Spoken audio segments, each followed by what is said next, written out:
Hi, this is AP Stedham of AP As We See It Live in Atlanta, Georgia at the 2025 SEC Football Media Days. We have our friend here to discuss the University of Missouri Tigers, and his name is? Jacob Siciliano. And where's your outlet? My outlet is KOMU Sports in Columbia, Missouri. So The hot spot. yeah, it is the hot spot. KOMU. MIZ. Everybody talks about the quarterback. Same with Mizzou.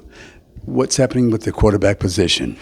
Yeah, obviously, I mean, you lose a guy like Brady Cook, who was the heart and soul of this Missouri team. It's funny, if you think back 2 years ago, there was a quarterback competition with the same guy that's in the quarterback competition again right now, and that's Sam Horn.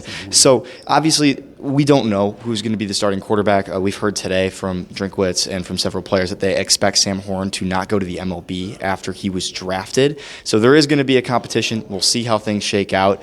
But again, you have a guy in Sam Horn who's extremely talented, a lot of arm talent, a guy that has only pitched 15 innings in collegiate athletics and yet got drafted. That's the type of athlete we're talking about here.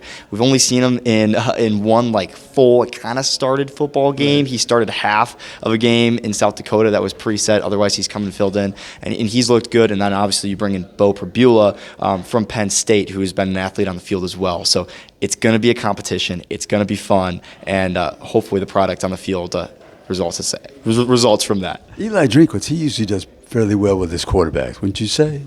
Yeah, I mean, he took a guy like Brady Cook, and man, Cook was an athlete. He's a fast guy, but what made Brady Cook special was his ability to make decisions.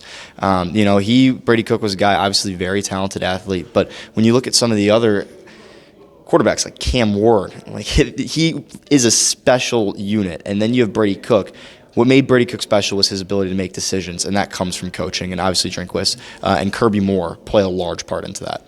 Who are the people on the perimeter providing the explosive plays? Well, that's the thing, and it's funny that we actually just heard from Dalen Carnell, who's Mizzou safety. He just spoke here.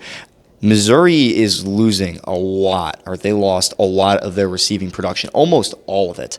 The only guy that's sticking around is a guy named Marquise Johnson, who is freaky fast. He won the 100-meter in Texas in high school. He is an absolute beast, but you lose Luther Burden. You lose Mookie Cooper. You lose Theo Weiss. Obviously, Luther Burden's playing for the Bears. I believe Theo Weiss is now with the Dolphins. Mookie Cooper, he's fantastic as well. You keep Brett Norfleet at the tight end spot, but you lose a lot of your pass catchers here, and it's who's going to step up, who's going to fill those roles. Marquise Johnson, I don't think he's an X-type receiver. He's going to be a guy that you're going to want to throw in the slot and have him run downfield, but he is going to be one of those guys that really takes the next step this year and molds into the guy for the Missouri offenses. They crank out receivers here at Mizzou. Can they protect the quarterback? How's that offensive line? This offensive line should be good if they can stay healthy. Connor Tolson has been a 4-year starter for Mizzou, and he had a season-ending knee injury. He tore his ACL. He's going to be back for week 1. That's huge for the Tigers. Continuity with an offensive line is huge. If you can have the same guys that have played together for a long time under the same offense, and again, this will be another year under Kirby Moore as the offensive coordinator, with the same guys in the offensive line unit, it's going to mean success for the Tigers. So hopefully, if they can stay healthy on the field, the success should result from the offensive line. Let's look on the defensive side. Who's an edge rusher or two that might give the quarterback problems? Well, we're hearing from Zion Young today as well here at SEC Media Days. That guy took down Oklahoma with a scoop and score in the return of a long 108-year rivalry, I believe it was. He's a special guy that came back to the Tigers after deciding between Michigan State and Mizzou. He never decommitted to Mizzou. He committed to Michigan State and then came back to Eli Drinkwitz and the Tigers and has made a huge presence on the edge. The Tigers lose Johnny Walker, who is a fantastic edge rush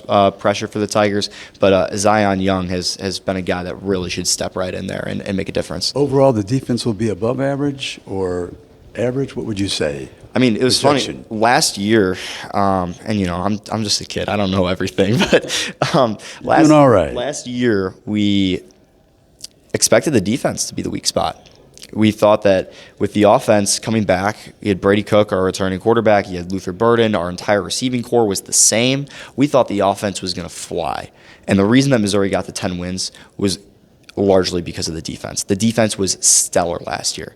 And I think this squad, if they can sustain success and they can stay healthy, obviously availability is the best ability. There's no reason why they can't repeat what they had last year. They've got new guys coming in, replacing the guys that are leaving. They've got the same defensive coordinator holding things down, so they should rock and roll. Game gets tight. How's the kicker? It's a long pause. Blake Craig is one of the guys that has made some of the longest field goals I've ever seen. But go back and watch the Vandy game, and if he can find consistency, he is the guy for Missouri. And he was fantastic in high school. He's a really good dude. He's one of the nicest people I've ever met. I'm really rooting for him to find some consistency this year. And if he can do it, the Tigers are going to have some long, crazy field goals. Maybe not Harrison Mevis 61 yards to win it against Kansas State long. That SEC record, you don't see that every day. But, if anyone could rival him, I think Blake Craig could do it. Anything new with Eli Drinkwitz, the head coach? Seems a little more reserved in his comments here at SEC Media Days. He's spoken openly about the NIL landscape before. We asked him a question about it today, and he gave the good old PR response. He's great. Eli is a great coach. He's a great guy. Nothing but good things to say about him. Hey, thank you so much, Jacob, for your report on the Missouri Tigers. This is AP Stidham from Atlanta, Georgia, 2025 SEC Football Media Days. Thank you, Jacob. Yeah, of course. Thank you. Appreciate it.